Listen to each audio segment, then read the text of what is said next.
ازيكم عاملين ايه؟ يا رب تكونوا بخير. دلوقتي جايه لكم بفيديو جديد وجميل وحلو. من افضل الحاجات اللي بتكون ليها بركه في البيت وهي اللبن تقدري تاخدي من تطلعي منه كذا حاجه. تطلعي منه لبن تشربيه، تطلعي منه قشطه تاكليها. القشطه تطلع سمنه، السمنه تطلع لبن رايب، اللبن رايب ممكن تعملي بيه قرص بالخميره تطلعها طريه جدا.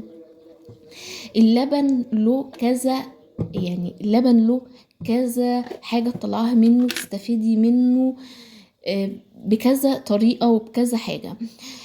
انا بالنسبة لي اللبن لو ما كانش موجود في تلاجتي بجد بحس ان التلاجة فاضية. اللبن شيء اساسي يكون موجود، حتى لو هو غالي شوية بس اللبن مفيد. هو غالي عن الاول بكتير طبعا. اللبن انا بتكلم عن اللبن البلدي مش اللبن المعلبات.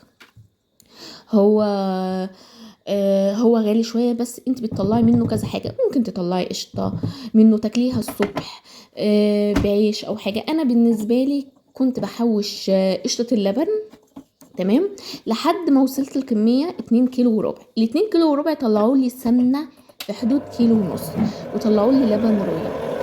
ماشي، اللبن الرايب في ناس بتحبه جدا وفي ناس بتعينه تعمل فيه وصفات تانية. هنا جبت العجان بتاعي وضربت القشطه بتاعتي. مش يعني اقل من 10 دقايق بتكون السمنه بتاعتي طلعت لي بالشكل الجميل ده. شكل وطعم وريحه بسم الله ما شاء الله بجد. بنستعملها في جميع اي اكل بنعمله، طبيخ، اي حاجه السمنه لا غنى عنها وما نقدرش نستغنى عنها. هنا بدأت أكورها وأعصرها من اللبن اللي هو طلع منها ده اللبن الرايب، ونكورها كويس جدا. هي يعني بتطلع بسهولة جدا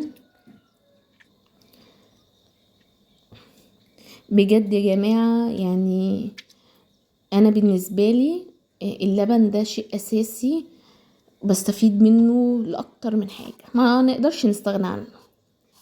هنا كان السمنة بتاعتي بالشكل ده، وبدأت أكوره لكور صغيرة عشان تبقى سهلة ليا، واخد منها على قد ما هطبخ، على قد الطبخة يعني، او على قد ممكن اخد 1 2 3 بس ما تبقاش الكورة عندي بالشكل الحجم الصغير ده. وده كان الفيديو بتاعنا، يا رب تكونوا استفدتوا ويا رب يعجبكم، وان شاء الله نشوفكم في فيديو جديد.